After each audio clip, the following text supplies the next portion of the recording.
Welcome back to the Chase MedSearch podcast. Today's guest is Dan Hestera, a good friend of mine, and a dynamic leader in the medical device world with over 15 years of experience driving sales growth, building award-winning teams, and launching breakthrough neuromodulation products. Dan's career has been defined by high performance. He's a multiple President's Club winner, Leadership Award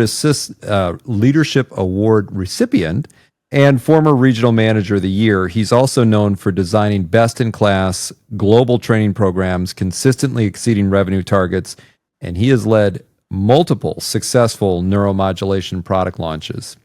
But what really sets Dan apart is his servant leadership mindset. He's all about mentorship, empowering others, and creating a culture of collaboration, living out the principle that others matter more. Whether he's building teams or launching products, Dan brings a rare mix of competitive drive and heart-centered leadership that delivers real, lasting impact. Dan, great to have you on the show. Great to be here. Appreciate you having me. Absolutely. Welcoming you from Colorado, I think, today, right? In the mountains? Yes, sir. Yeah. That is the home. Yeah. A lot of guys want their sons or daughters to follow in their footsteps. Here we have Jack Hestera, your son, playing for Colorado University. And once upon a time, you did that too. And you won a national championship, I think, right? Yeah. I'm always going to deflect any of that stuff. I always think about, when I think about the University of Colorado and Colorado football, I think of a couple of things on a short list. One is my brother Dave, who was an all Big 8 tight end there in the early 80s. And he really set the standard and the bar for the athleticism in the Hestera family. So I followed in his footsteps and was chasing my dream to play college football, and I was really fortunate to be a part of national championship team at the University of Colorado. I was more fortunate to be coached by Bill McCartney, who is a legend. Yeah. And he made tremendous impact on my life. I didn't even realize it at the time that it would, but it certainly has. And then my son, who's the best athlete in the entire family, has had this really awesome college career. And in the world of college football, it's nuts now with NIL and transfer portals and revenue sharing and all these things. And so Jack started at Colorado his first 2 years. He transferred a couple of times and had great success at every stop, including his beginning at Colorado. Mm-hmm. Went to Charlotte. Then he went to Utah State most recently. And then, with coaches being fired and things like that, that really drives a lot of some of those decisions for these young athletes. Jack got pulled back into Boulder, Colorado. So Coach Dion and that coaching staff recruited him to come back and finish his 5th year as a Colorado Buffalo. So we're proud. Yeah, that's fantastic. And you'll get to see a lot more games now, I think, that he's in, right? Yeah. Yeah, that's a win. He's close. Yes, sir. Well, great. So you've enjoyed success at all kinds of levels and in all kinds of roles. However, you seem to really love sales leadership and development. Why do you enjoy that so much? And what is it about that just gets you fired up? Yeah, it's a great question. And I'll tell you, I could talk forever on that question alone, but I'll tell you what really impacted me is it's this idea that when someone sees something in you and they can grow, nurture, and help that blossom, what an awesome responsibility, what an awesome opportunity. And I never knew that would hit me so hard. And so when I had my first opportunity to run sales training for Boston Scientific Neuromodulation, I never took it for granted that I had this opportunity to impact every single person that was coming into the organization on day one.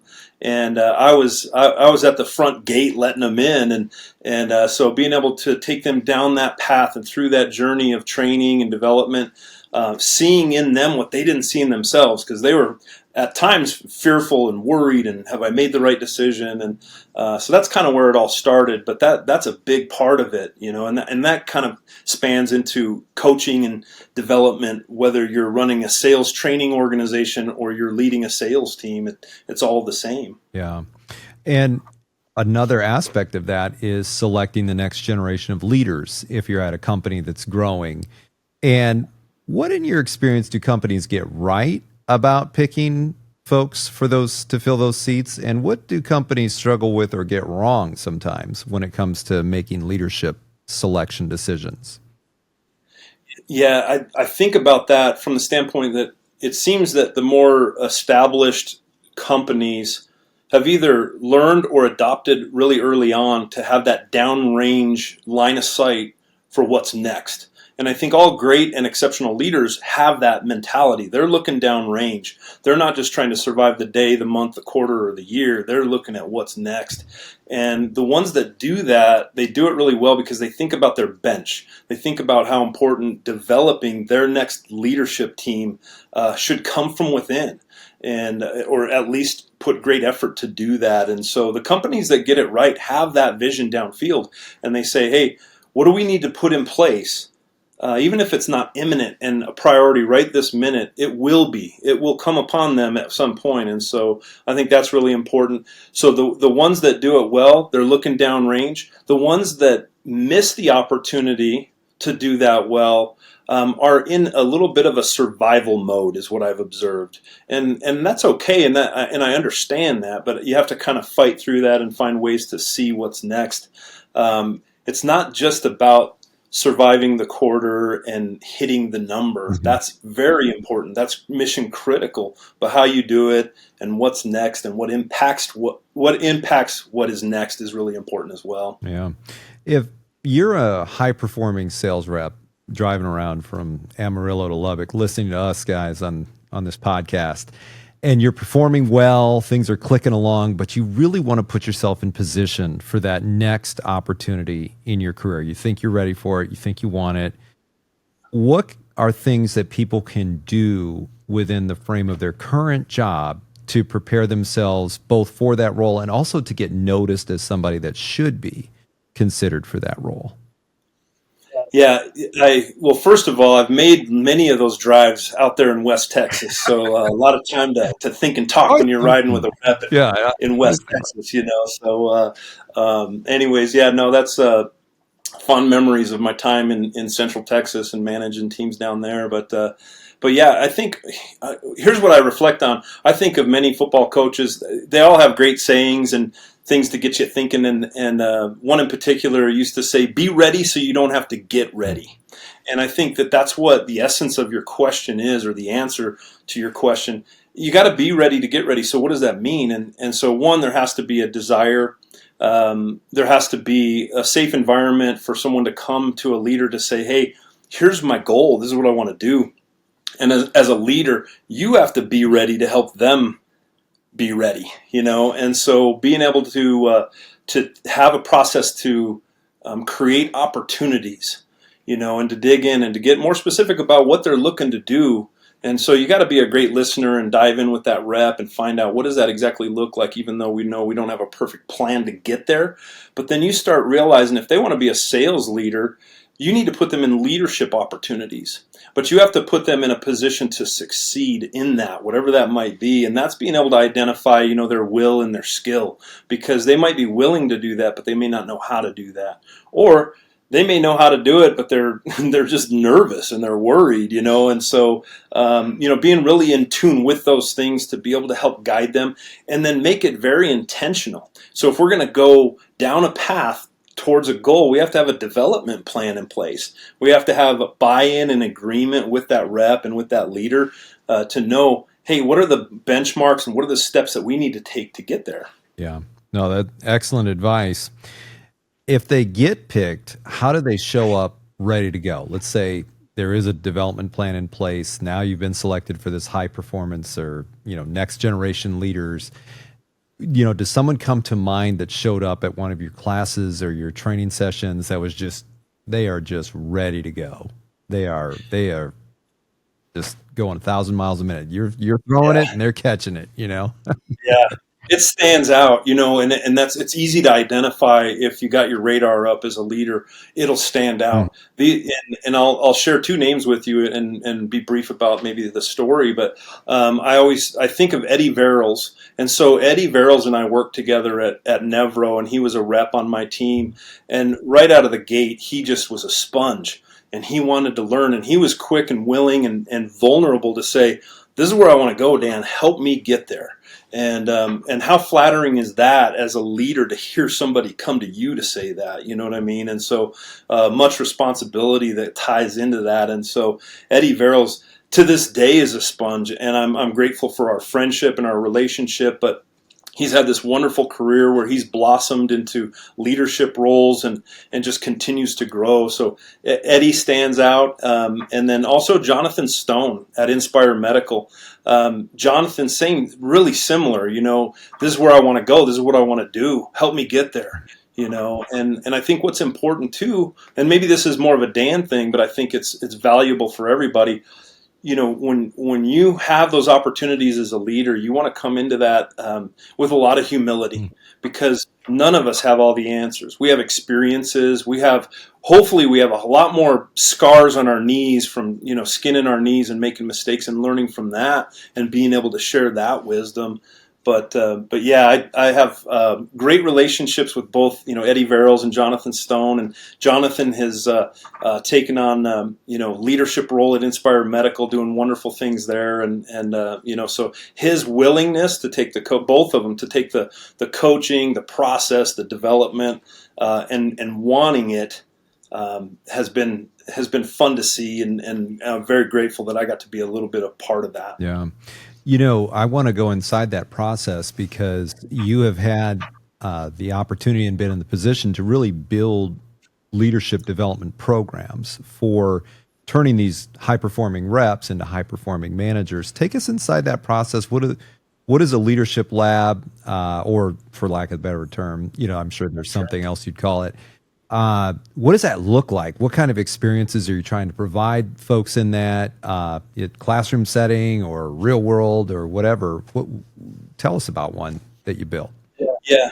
Well, I'll tell you where it all started. And it all started with my experience at Boston Scientific, being selected and going through the Emerging Leaders Training Program. So to this day, I'm forever grateful to Alan Meacham and Krister Tchaikovsky, who built and ran that leadership development program. To this day, there's so many tools and things that I learned and applied that I still use today that helped me be a great leader. And so I'm very grateful for that. But that type of program, I think, is really important. A very special program where people go through a selection process, because it's not just like, hey, everybody gets to throw their name in the hat. It's like we're trying to identify truly a bench of potential leaders, and you put them in that process, and it's I believe the very best ones they're not going to be easy. They're going to be face to face. They're going to be done on a regular cadence. So we're going to get together on a regular cadence quarterly, and we're going to have different topics that are so key to fundamental basics of leadership, whether that's conflict resolution or whether it's situational leadership, or, there's a whole host of topics that you can put into a program like that. And then in between those major benchmarks of meeting in person quarterly, you have a lot of homework. You bought in. You've decided that as a participant, you're all in, and you're going to do everything that's asked of you. Mm-hmm. There's a lot of role playing. There's a lot of studying and things that you have to do, and then also being really good about making sure that they're applying these things on the daily as much as they can, and really trying to be aware of that and capture that information of exercising some of these principles. Mm-hmm. And like? So I want to piggyback on that. How would they apply those principles within the current? They're getting all this learning, their minds filling up with stuff, their head probably falling over. They're just filled with new knowledge. So what does it look like to apply that on the job in the context in which they are? Well, let's use something simple, because conflict, while it sounds like a negative thing, it's just part of life. It's part of being a human being, and learning how to be better at resolving conflict helps us all manage through those things more productively. Yeah. And we all have room to improve on those things and learn. But so if you're a sales rep, let's say you're a territory manager and you're going through a leadership development program and you're learning about conflict resolution, that can be applied any day. You don't have to be a leader per se to be able to apply that and see what that looks like. We're all going to have conflict and misunderstandings and things like that. So if they're aware of that and they've learned these tools, they can then apply it. And there's lots of different models for how to resolve conflict. It involves a lot of listening and a lot of empathy and a lot of buy-in for how to resolve and move forward, Yeah. to put it more simply. But they can take that and apply that right away. Mm-hmm. And so it's that intentionality, it's that awareness. They're thinking about it, they're seeing it, and then they're saying, okay, this is an opportunity for me to see how I can do with this. That's fantastic. Love that. You haven't just led a sales team for a national rollout of a new product. At times, you've been responsible for the entire rollout to the entire sales force in terms of new technology. Take us inside what that looks like when you're rolling out a brand new neuromodulation device or something like that, and you're in the seat of leading that whole national rollout. That sounds amazing, and it sounds incredibly stressful at the same time. Well, yeah, and I appreciate that. And I think you know this about me, Jordan. We've gotten to know each other quite well, but I'm always going to deflect to who's around us, because when the word that comes to mind when you think about what you just described, that is one of the biggest collaborative endeavors that you can ever be a part of. And so the good part is when you're around very credible people that are fired up, excited, there's great communication, great planning and execution. You feel that much more confident and comfortable with doing that. And if it was all on me and it's like, hey, Dan Hestera has to go launch this product, I'd be like, ooh, I can't do that by myself, and there's a cool saying. They say you're an average of the 5 people you hang around most. And when you're in those environments, you're spending a lot of time with great people.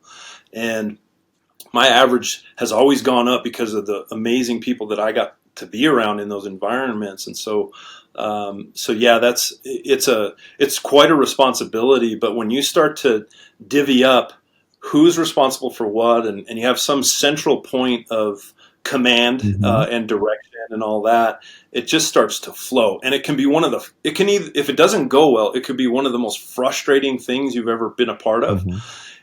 But on the other side, if you are part of a great process to launch a product, it can be the funnest thing you'll ever be a part of. Yeah. Excuse me. And I think fondly on, there's been lots of product launches. Tell us about one or two that stand out to you. Yeah. I just am curious, maybe at a high level, you can take us through it, because it seems like such an absolutely massive effort. And then depending on the size of the company can hinge on their whole future and survivability can hinge on whether that product is rolled out successfully to the field sales team, and they know the messaging and they know how they're going to approach customers with it, and the whole cadence and process of it. So when I say that, what stands out to you? I know you did Bulkamid, I think, with Axonics when they bought that company, but there's been so many. What kind of stands out to you there? Yeah, well, 2 stand out. One is at Boston Scientific when we launched Precision Spectra. It was the first 32 contact IPG in the spinal cord stim space, and it was really revolutionary. And that was the most well-run global launch, and that's where I got my start with and experience with being a part of something like that. And so great teammates made it so much fun and made you feel so confident.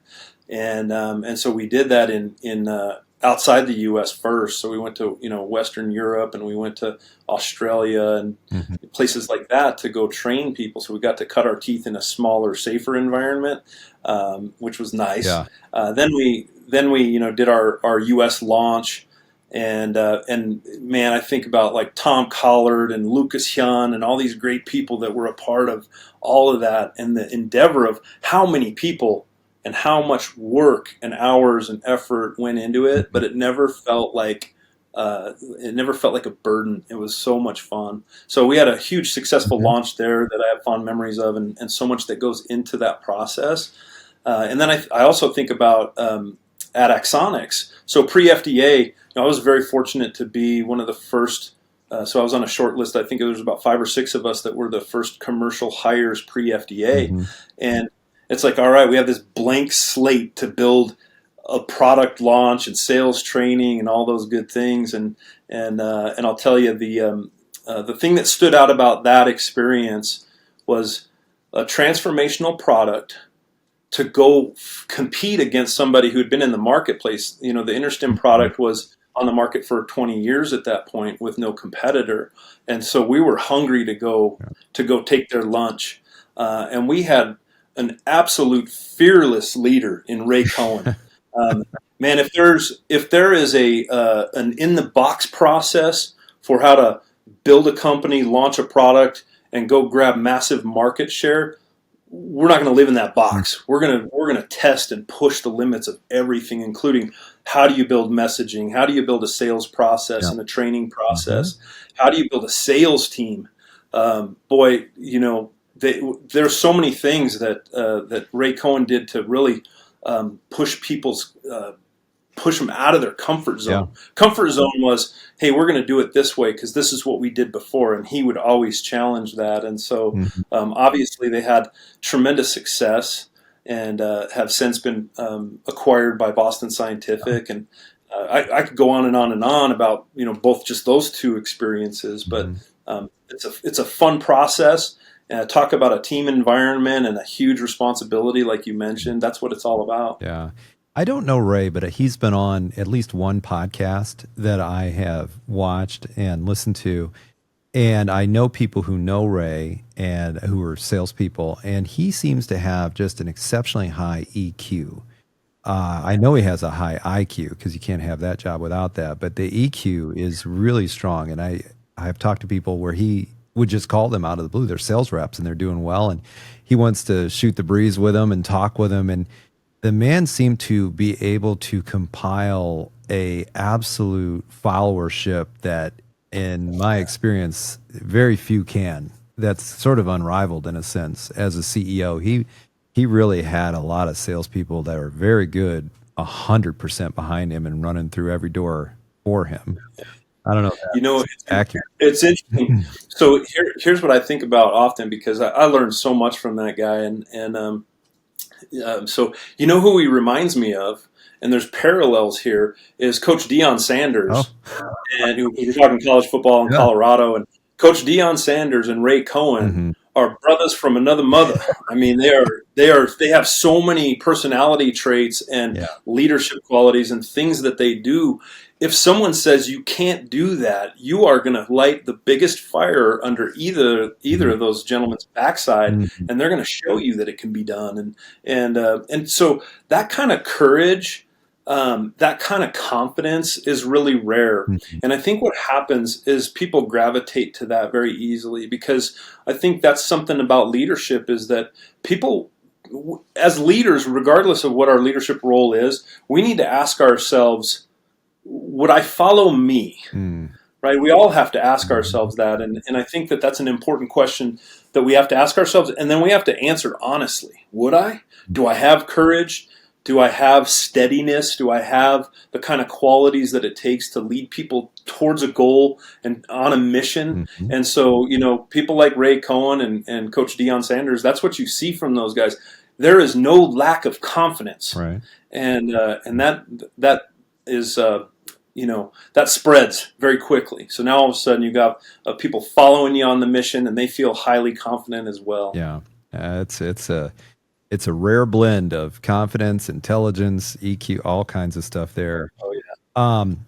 You've been a very successful sales leader. You've developed a number of President's Club winners. Help us understand your process of taking reps that are good to the next level, because I think that's where, managers really matter, because, sales managers, they do a lot of important things. I think in many ways it's the most important job in the whole company, that first line sales manager. But this is one that really, truly is an aspect of a company being okay or mediocre, and a company really accelerating to the next level, is being able to refine those folks that have the potential to be high performers. And you have a knack for doing that, and not everybody does. So help us understand how you work with folks like that. what do you see in them? How do you take them through it? What's your process? Yeah, first of all, I think it's as most things are to create success with something. There's usually just simple ingredients and some basic fundamentals that need to be applied. So we can read all kinds of books about success or leadership or whatever it is, and those are all valuable things. But at the end of the day, it boils down to a few things, and being able to understand what that short list of high impact things are to take and a rep or someone on your team and develop them, and just applying that consistently. But I'll tell you where it all starts: show up, show Yeah. up, show up physically, show up emotionally, show up with EQ, like you mentioned, so that you're aware and understanding the environment and the person. I think showing up also includes meeting people where they're at. If we don't honor people in that way, that everybody's a little different, everybody needs a little something different to accomplish the goal or to grow and succeed. I think as leaders, we demonstrate a lot of maturity when we see, when we take the time and the effort to see where is that person at, where do we need to get them, where do they want to go, and how do we do that. And I think those are some of those initial ingredients that have to be applied. So it's about being present. You want people to know that you're steady too. If you're going to try to take someone down a path and coach them and develop them, they don't want to see their leader on a roller coaster ride. They want to know their leader is steady under pressure, steady under success, steady in any environment. You're just kind of oscillating just a little bit. You're not gonna go too high or too low, and that creates confidence. So those are some of the things that have to be in place. And we could break down lots of specifics about what that looks like, but I think consistency is key. If you're gonna be responsible for developing your team, you have a regular, consistent cadence when you're spending time with them, being intentional about how you coach them, and rewind. You have to create the environment where it's safe, effective, appropriate to have accountability and coaching and things like that. And when you create that environment, people's guard goes down, and then now all of a sudden they're ready to receive that information and try to pivot and develop and get better. It's interesting because I love your point about show up, because I deal with a lot of high level reps, right? These are folks that are doing very, very well. Their companies don't want to lose them, but their company's not a client of mine, so I'm talking to them about other things. And every now and then I'll ask them, well, how are you being managed? What do you think about your manager? And they're like, never hear from 'em. And this is a very good rep. A lot of times that I'm talking to, they never hear from their manager. They're just sight unseen. And you would think on one level, well, high level people, they like that. They want to be left alone. They really, in my experience, they don't. They don't want to be micromanaged, but Yeah. they want to have their work for someone that can add value to their professional career. And not hearing from them, except maybe at the end of the quarter when you need something, is not managing them. So help us delineate maybe that fine line, right? Because if you're dealing with someone who's competent and turning in their number and they're hitting their number and it's fine, but they could go to the next level, how do you get involved as a manager? I'm just thinking about a sales manager out there in the audience that might be listening and have this very issue, and they're like, well, I don't want to make them mad.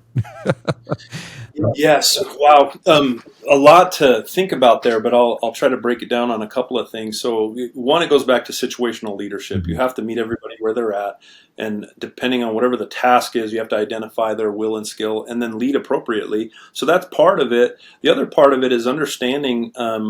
Don't ever assume that a high performer wants to be completely left alone. One, that's not healthy or safe, because if you're not in good communication and connection with everybody on your team, you're going to miss something. You're going to miss an opportunity. You're going to miss something that could all of a sudden, go sideways. And so, like, I think about, there's so many great reps. I'm so blessed in my journey so far with great people. But I was just talking to him recently. Is Keith Borngreevy. He still works for Nevro, and first of all, the guy is a sales assassin. He is a beast. There's not a lot. What I learned really quickly with Keith is that you have to figure out, he both has the energy, the willingness, the credibility and capability to go do a lot. And so what I had to learn with Keith is, where do you need me? Where can I add value, right? And so the only way that could be answered is by spending time together. So, we'd spend time together in the field like anybody on the team, but that helped me better understand how I can support him and meet any kind of needs that he might have. And so that's kind of an element there. And, I think of, the other thing that I think of is, you think of a bell curve, and the middle 60 is the mass of your sales team. So you have the low performers on one end, you have the super elite high performers on the other end, and then you have the middle 60. And I learned this from people like Chris Crustangel and Alan Meacham, that said, we take care of each element of that bell curve. So if someone's underperforming, you have to try to identify how to coach and develop them to manage them up, to help them succeed, or help them find out that maybe this isn't for them, and that's okay too. Then you have the super high performers, where you're trying to continue to keep them supported, engaged, and successful in whatever way that might be. And then you got this middle 60. So how are you constantly trying to move the middle 60 just a little further over? And so you spend a lot of time in the middle 60 with doing those types of things to try to help people, to get better. And it doesn't mean that we make, as sales leaders, we're tempted to think that the sales reps that matter most are the P Club winners, the super high performers, the upper 10%. It's like, yeah, that they're part of the team, but not everybody necessarily aspires to do that. They want to aspire to just get better, and we should always be trying to focus on that. And it's like, be better today than yesterday is a nice little saying to think about. Like, well, what do I need to do to just get a little bit better? And if you're in that middle 60, you're just nudging and you're moving over and you're getting a little better. And now you're hitting quota, and now you're doing a lot more, having a little more success and confidence building. So those are things that come to mind when I think about what you asked. That's great. It makes me think also of managers who are managing reps in high technology situations like neuromodulation that never carried the bag and that didn't sell in those environments, but now they're the manager and managing a team of people that are. And I think sometimes I run into managers, that they fear a little bit, like inserting themselves too much because they feel like they don't have that street credibility. Can you speak to that? Because that's, I guarantee you there's somebody listening in the audience right now that's in that situation. Yeah, you want to talk about peppering in the main ingredient of humility in that situation. And I think that, what sales leaders have to have, well, this is Dan Hestera's opinion, but I think that sales leaders need to work really hard at authenticity, humility, those types of things, because then it creates an environment like you just described, a much more navigable one. I can go navigate that situation if I'm authentic and I'm realistic and I'm honest with my team and I'm connecting with them and creating that trust. So I'll use an example. So for about a 2-year period, I had the privilege, when I moved my family back from Central Texas back to Colorado, I stayed with Boston Scientific, but I switched over to the peripheral interventions division. So now all of a sudden I'm in an environment that I am completely, new to. I went from having a couple of products to thousands of SKU numbers and, an environment that was just new and different. Right. And I approached all of that from the standpoint of what skills as a leader and a manager do I have that I can apply in the absence of product expertise. So you always want to learn and grow, because that's going to improve your credibility with your team and with yourself. But what do I have that I can apply right out of the gate, while I'm learning, and be okay with the fact that you don't have it all figured out. Be okay with the fact that you need to go learn from those reps. I was very, very fortunate. I had such a strong team in that peripheral division, and they, I learned more from them on a daily basis. On the products and the procedures and the call points. But then I didn't let that dismiss me from being able to still be a great leader to support them where they needed it. Yeah, that's great. So you're managing without having carried the bag in that world and having had that niche, but you're bringing a whole bunch of management expertise and leadership insights and things like that where you are in your power alley, and then you go and learn things that you don't have. But you're willing to be humble and learn from your people that work for you too. Yeah, At the same absolutely. time. You Yeah. bet. I think you've had a lot of great roles. I mean, you've worked for a number of really strong companies, Boston, Nevro, Axonics, Saluda, Inspire. What's been your favorite role you've had so far and why? Yeah, that's not a fair question, man. Here's You're gonna why make I say somebody that. mad with whatever you say, right? Because they're gonna like, "Oh, that was mine." Yeah, Yeah. here's the deal. First of all, I've been blessed, man. My journey, my entire professional journey has been nothing short of awesome blessings and great people, and my entire medical device journey has been.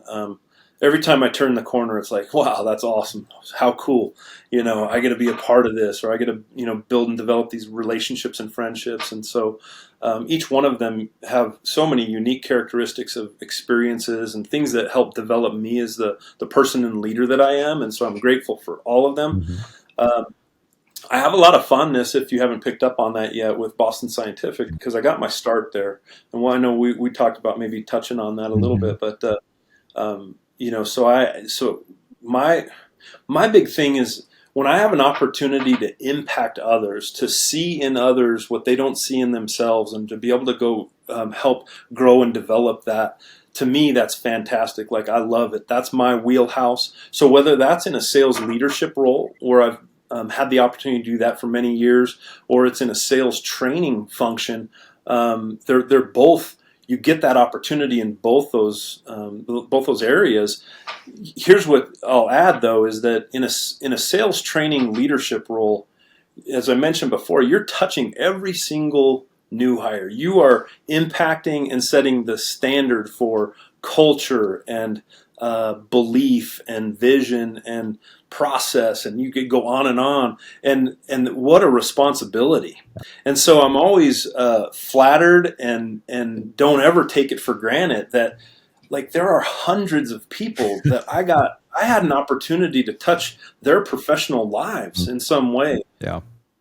Yeah. Yeah. That's a fantastic thought. And, I have never done what you've done. I couldn't do what you do, but in a small way, as a recruiter, I feel that because there are some people I've placed now 3 or 4 times in their career, and they've been progressive positions. They've gotten better each time, and they will tell me, "Oh, thank you so much." And I don't know how you feel about it. I mean, I feel grateful to have been a part of their journey, but I always say you had it in you. I'm just part of I'm the discovery guy. Yeah. I didn't go out there and sell all that product. You did that. I just found you and thought, "Oh, this is a good candidate, let me talk to him," and you did the rest, but it's closer with you because you're actually developing the people. You're giving them experiences. I'm just putting them in a position to interview for a job. But with you, I could see that because you think about the impact that you have that lasts a decade and then another decade. As long as they're going to work, they're going to have had that Yeah. experience with you. That's really cool. Yeah. For sure. And what it makes me think about too is sometimes if we have a bad experience or poor experience with something, and we have an opportunity to influence that at some point professionally, do it. Speak up, jump in, help, do it. Mhm. Because that's where I didn't aspire to be a sales training expert and all those types of things that I've been fortunate to do. But when I was first hired at Boston Scientific, I didn't know any different. I came from a previous career that we'll talk about here in a second, but I'm sitting in the sales training theater in Valencia, California, going, what did I do? This is a disaster. And the reason that I kind of felt that way was it was a beatdown. Sales training was, came from, different personalities and influences on sales training, but it was like, you're going to do this or you're an awful human being and we're going to give you a plane ticket home. So it was very fear based. Yeah. And I thought, I know I'm no expert on sales training in the medical device world, but I understand people and motivation and Mhm. development. And I'm like, if I ever have an opportunity to have some form of positive impact on training, man, I'm going to do it. And so doors did open up for me to be able to do that. And I'm like, and it's not like, oh, I'm going to make that process wrong, but I'm going to say, well, let's take what works really well with that and let's do it different and go make it better, make a difference, Yeah. you know? So. That's great. And let's dive in that because I do want to touch on that. You're a chiropractor by training. You had your undergraduate in chiropractic studies, and then you have, I think, a master's or a graduate degree Yeah. as well.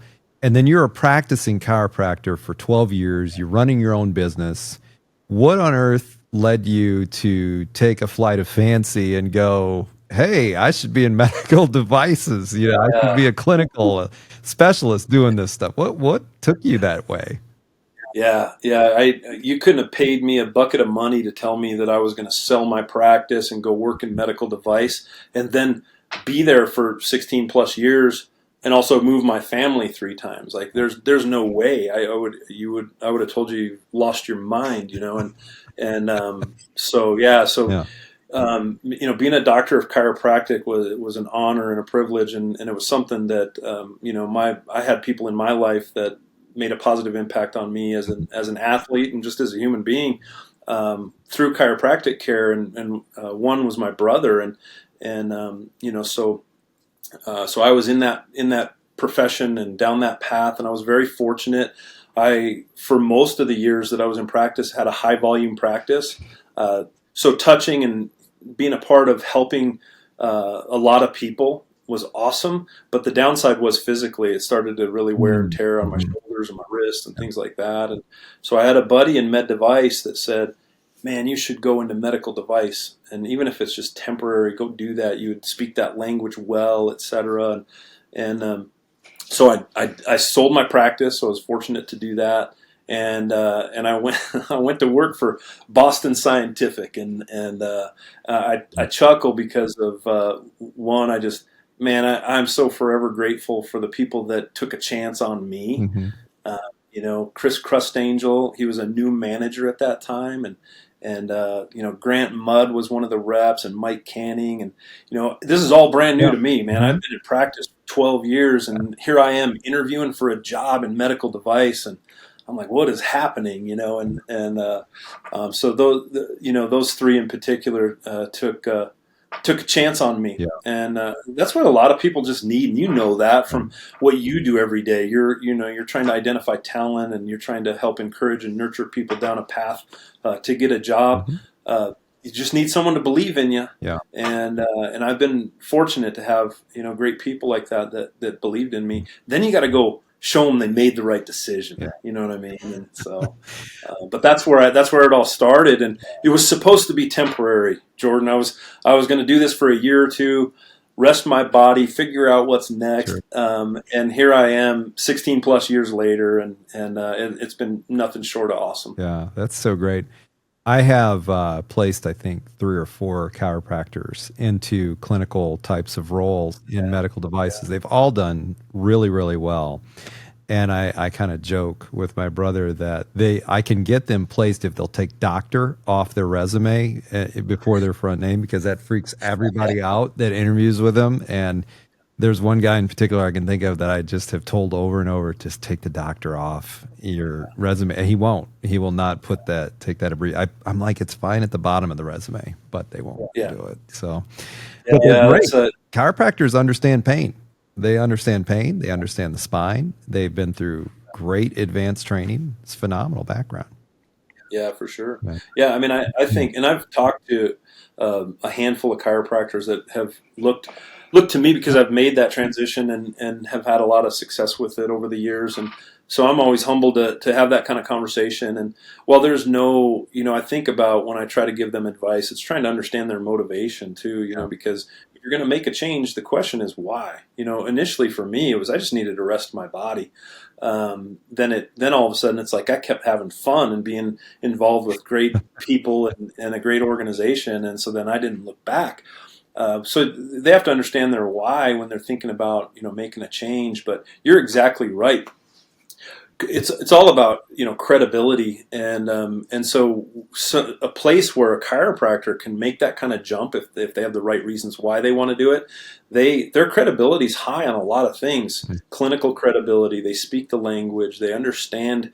Like you mentioned, if it's neuromodulation or interventional pain, Mm-hmm. boy, they can slide right in with the right kind of guidance and coaching, can make huge impacts, and because it is about the patients. And most chiropractors, not all, but most healthcare providers, Mm-hmm. they have a heart of a clinician, and at the heart of who I am, that's me, man. I'm a clinician, and I want to go help patients, and I want to go see a difference made in their lives, and that can be, you kind of combine all those things, it can be powerful. Absolutely. Well, Dan, this has been a blast. What a great conversation. It's awesome Yeah. to have you on and have a friend on. I always love when that, like we've been close, worked with you on a number of things over the years, and you've dropped a ton of wisdom today. Not just from your own track record of success, but from the way you lead with your purpose and passion, from launching cutting edge products to developing future sales leaders. Your commitment to growth really shines through. And I appreciate that. I know everybody in the audience, that resonates with them. So thanks for being on. We'll be cheering Jack on this season. And I'd love to have you back at some point as well, if you're open to it. Yeah. Hey, I'm grateful for our friendship and relationship. I'm glad to be on, and I would just have some parting words to say. Don't nobody has it all figured out, and just jump in at whatever you're chasing after. Just make sure you jump in with a ton of humility, but also coachability, and just be a lifelong learner. You keep learning and keep having goals and a mission that has purpose. You're going to do great things. And I do not have it all figured out. I keep learning every single day. And I do have lots of scars on my knees from the mistakes I've made, but I keep growing, man. So I'm loving it, enjoying it, and I appreciate you. Absolutely. Thanks for listening to the Chase MedSearch podcast. You can find us on Spotify, Apple Podcasts, and YouTube. Be sure to visit our website at chasemedsearch.com and drop a resume. That way you never miss a job opportunity. And please subscribe to our YouTube platform, even if you like to consume the content in other ways. It really helps our algorithm, and we'd love to see you.